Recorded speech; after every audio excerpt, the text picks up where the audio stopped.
दिनांक 24 जानेवारी रोजी आयुध निर्माण भंडारा येथे लो टेम्परेचर प्लास्टिक क्लोजिव्ह या प्लांटला ब्लास्ट होऊन फॅक्टरीतील प्लांट हा जमीनदोस्त झाला होता। त्यामध्ये आयुध निर्माणीतील 8 कर्मचाऱ्यांचा मृत्यू झाला तर 5 कर्मचारी हे गंभीर जखमी झाले। काल झालेल्या या दुर्घटनेतील 5 मृतकांचे शव हे आज सकाळी गावकऱ्यांचा मोठ्या संख्येने आयुध निर्माणीचा गेटवर नेऊन आंदोलन करण्यात आले। गावकऱ्यांनी मृतक बारवी यांच्या कुटुंबियांना 1 करोड रुपये देण्याची मागणी केली। तसेच इतर मृतकाच्या कुटुंबियांना देखील तात्काळ आर्थिक मदत देण्यात यावी अशी मागणी करण्यात आली व त्यांच्या कुटुंबातील प्रत्येकाला नोकरीत समाविष्ट करून घेण्याच्या मागणीकरिता नागरिकांनी मोठा ठिय्या आंदोलन दिला। यावेळी कोणताही अनुचित प्रकार घडू नये करिता तगडा पोलीस बंदोबस्त करण्यात आला होता। आयुधी निर्माणीचा महाप्रबंधक तथा वरिष्ठ अधिकाऱ्यांसोबत चर्चा झाल्यानंतरच मृतदेह गेटवरून उचलणार अशी भूमिका घेतल्याने प्रशासनाची मोठी तारांबळ उडाली होती। त्यामुळे प्रशासनाच्या वतीने आंदोलकांचे लेखी आश्वासन मान्य करण्यात आले। त्यानंतरच जमावाने मृतदेह ताब्यात घेत त्यांचा अंत्यविधी केला। सर्वप्रथम झालेली ही घटना आहे अत्यंत दुःखदपूर्ण आहे, दुर्दैवपूर्ण आहे।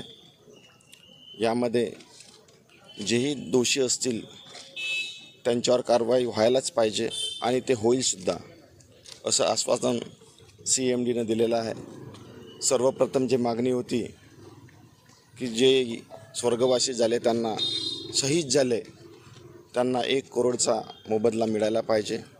तर आता MIL आणि 50 लाखाचा मोबदला देऊ सेंट्रल गव्हर्नमेंटकडून असं त्यांनी मान्य केले आणि बाकीच्या रकमेकरता तो प्रस्ताव सेंट्रल गव्हर्नमेंटला पाठवणार आहे।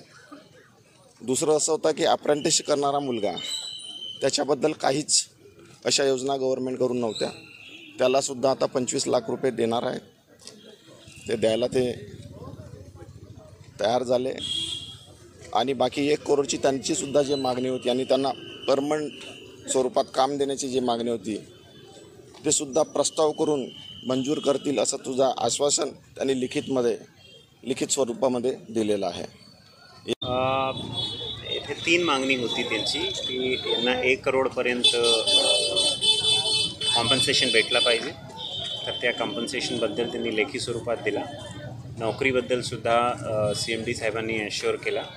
तिसरा मुद्दा होता जे इंजर्ड आहे त्यांचा उपचार MIL तर्फे झाला पाहिजे, ते सुद्धा त्यांनी एक्सेप्ट केला आणि 5 लाखाच्या कॉम्पन्सेशन जे इंजर्ड आहे त्यांना दिला पाहिजे ते एक्सेप्ट केलेलं आहे। बाकी सेफ्टी संदर्भात काही मागणी होती की याच्या इंडिपेंडेंट ऑडिट झाला पाहिजे, इंडिपेंडेंट इन्क्वायरी झाली पाहिजे, ते सुद्धा CMD साहेबांनी एक्सेप्ट केलेलं आहे। आणि लेखी स्वरूपात जे गावकरी लोक होते आणि जे एम्प्लॉई होते आणि जे अप्रेंटिस लोक जे होते तिघांना दिलेलं आहे लेखी स्वरूपात। त्यामुळे त्यांनी आंदोलन आता मागे घेतला आणि फॅक्टरीची सुरळीत फॅक्टरी आता चालू। गावकऱ्यांचं म्हणणं होतं की 54 जे आहेत दोषी त्यांच्यावर गुन्हा दाखल करण्यात आला, काय त्यासंदर्भात गुन्हा दाखल करण्यात आलेला आहे? त्याच्या प्रोसिजर ते AD दाखल केलेली आहे आणि इंडस्ट्रियल सेफ्टीचा एक ऑडिट इथे चालू आहे। त्याचबरोबर आम्हीसुद्धा एक स्पेशल टीम नेमले आहे ज्याच्यामध्ये क्राईम ब्रांचचे लोक, सिक्युरिटी ब्रांचचे लोक आणि इतर